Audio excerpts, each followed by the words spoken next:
In 1993, the world held its breath. Two enemies, Yitzhak Rabin and Yasser Arafat, shook hands on the White House lawn.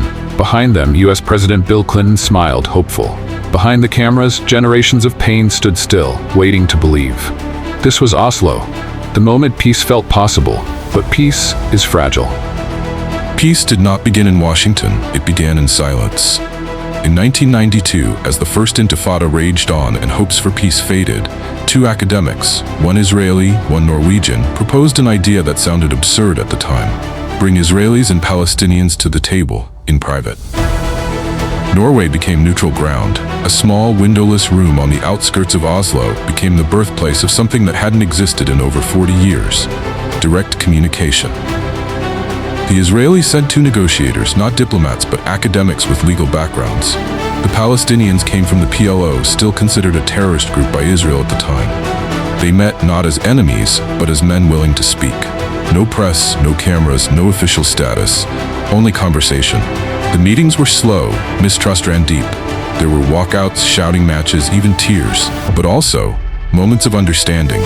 Months passed, boundaries were discussed, security, sovereignty, and the question that haunted it all: could two peoples truly share the same land? By the summer of 1993, something unthinkable had happened: a draft agreement, a roadmap to peace. But outside the quiet halls of Oslo, the streets were still burning. Suicide bombings, military raids, settler violence. The people did not yet know what was unfolding behind closed doors, until the world watched history made with a handshake. September 13, 1993, a date etched into the history of a region and the hearts of its people. On the White House lawn, under the watchful eyes of the world, Israeli Prime Minister Yitzhak Rabin and PLO Chairman Yasser Arafat stood side by side. Two bitter enemies, two reluctant partners. US President Bill Clinton stood between them, arms outstretched like a bridge made of diplomacy and hope. And then it happened. Arafat reached out. Rabin hesitated, then shook his hand. The crowd erupted. Cameras clicked. Commentators used words like historic, unprecedented, and a new era. The document they signed was known as the Oslo Accords. For the first time, Israel recognized the PLO as the legitimate representative of the Palestinian people, and the PLO recognized Israel's right to exist. The agreement outlined a 5-year transitional period. During that time, a new Palestinian Authority would be created to govern Gaza and parts of the West Bank. Final status issues like borders, Jerusalem, and refugees were to be negotiated later. Peace seemed possible. Not perfect, not immediate, but possible. Back in Tel Aviv, people danced in the streets. In Gaza, children waved olive branches, but there were also skeptics, voices of warning from both sides. "We are making peace with murderers," some Israelis said. "They will never give us a real state," some Palestinians warned. But for one brief moment, the future felt wide open. The Oslo handshake was seen around the world, but not all hands applauded. In Israel, the far right warned that Oslo endangered the Jewish state. In Gaza and the West Bank, Hamas declared it a betrayal, a surrender, not a solution. Opposition came quickly, and from all directions.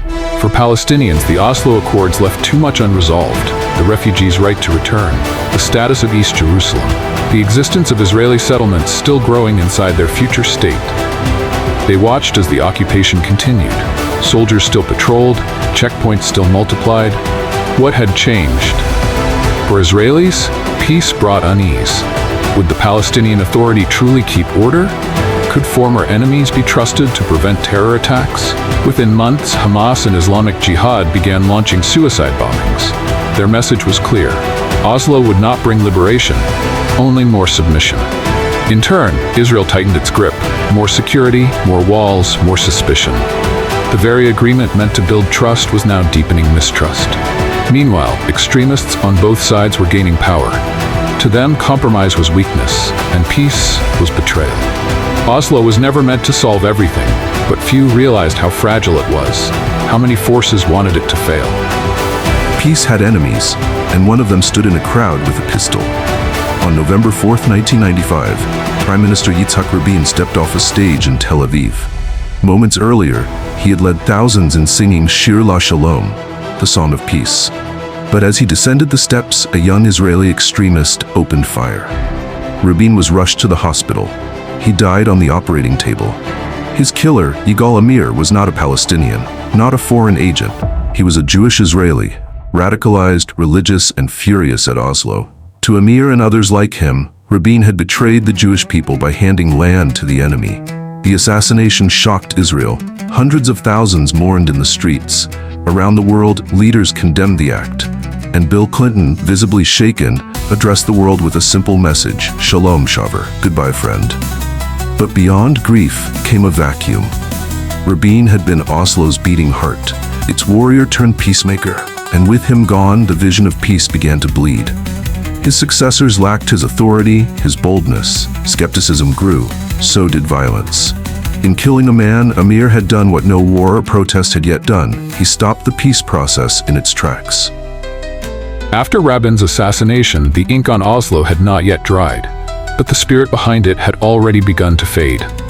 In 1996, Israelis elected Benjamin Netanyahu, a vocal critic of Oslo, as prime minister. His message was security over promises, strength over compromise. On the Palestinian side, the newly formed Palestinian Authority under Yasser Arafat struggled to govern. Corruption crept in, services faltered, trust weakened. Violence returned, not in whispers, but in bombings, shootings, and rocket fire. Hamas ramped up attacks, rejecting Oslo completely. Israel responded with targeted killings, arrests, and blockades. Meanwhile, settlers, once seen as fringe, were growing in number and power. The land that Palestinians believed would form their future state was being carved away, one hilltop at a time. By the late 1990s, negotiations continued, but the people had stopped believing. Hope was becoming a luxury. And in the year 2000, when the peace process finally collapsed at Camp David, a second, more violent intifada exploded. Oslo was never fully buried, but for most Israelis and Palestinians, it became a ghost, a memory of what might have been. Peace, once within reach, now felt like a distant dream. Oslo was not a peace agreement, it was a promise. And in this land, promises are made and broken in equal measure. Next time, on Echoes of the Past, walls rise, rage returns, and a second intifada reshapes everything. If you found this story powerful, hit subscribe and join us for more untold history. Like, share, and subscribe to Echoes of the Past, where history still speaks. Don't forget to leave a comment. Your voice matters in this story too.